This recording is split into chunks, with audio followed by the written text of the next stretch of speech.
The new Scene user interface is very methodical in its left-to-right approach, as it systematically guides the user through the process of bringing scans in, pre-processing, and then finishing with registration and exporting the project. However, there are some additional features which are difficult to find within the new interface. For this reason, we commonly find ourselves going back and forth between the new user interface and the previous versions. The previous version of the user interface is accessed with the settings gear on the top right corner of the screen. Once selected, you have this option to switch user interface.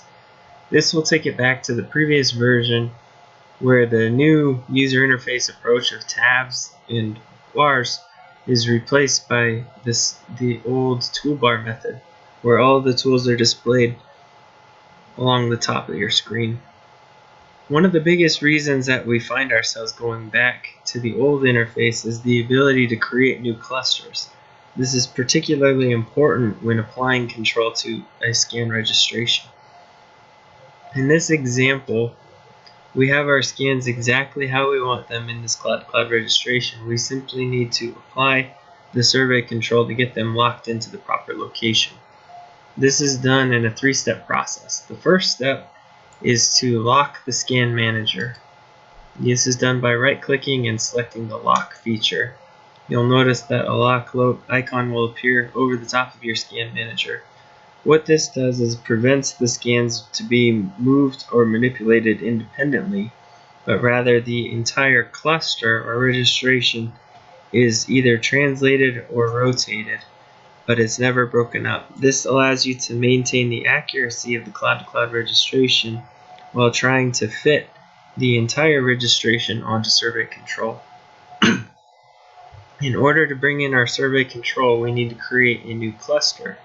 This is done by right-clicking on the top of our folder structure, going to New and Cluster. We'll name this cluster Control, and then we need to set the Scans cluster as a child of Control.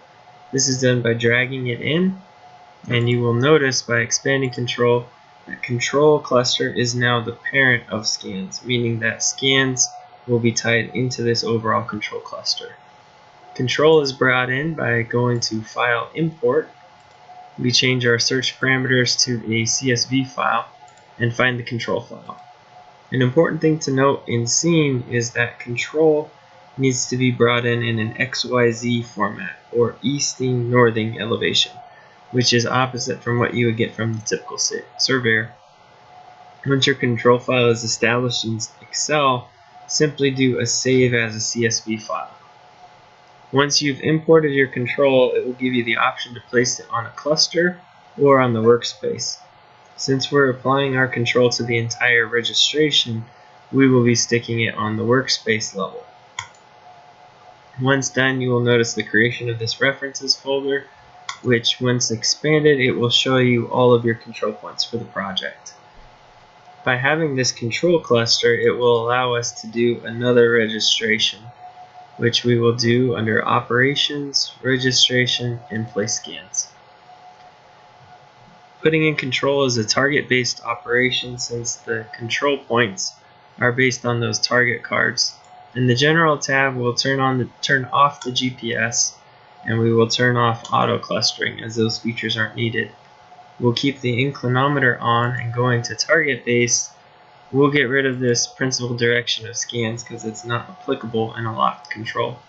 We'll keep the correspondence search active as it will allow us to search through all of our references and try to apply these control files. As you can see, a target-based registration is pretty quick.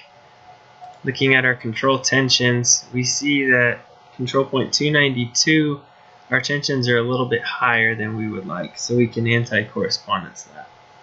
On the left side, as we looked in our structure view, you'll see this green C indicator over the top of these control points.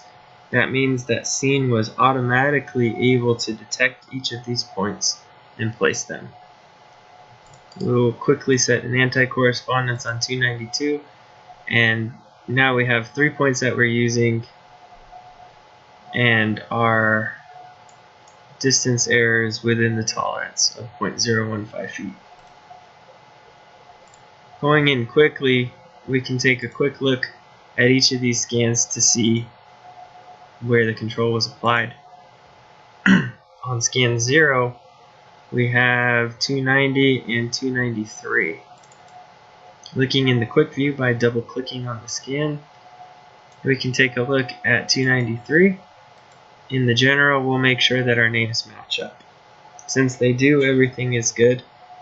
If there was an issue with the control and it applied the wrong number there, we could change it to a forced correspondence and force the control points to go to 293. That's a way that we can overwrite the software if it improperly places it. From there, we just take a quick look in the 3D view to make sure that the orientation of our scans matches that of the control file. In this instance, we're using real-world coordinates, so it's not an orthogonal projection system. And so this looks accurate based on our control. The numbers are all good, we're getting green lights, so this is an accurately registered point cloud.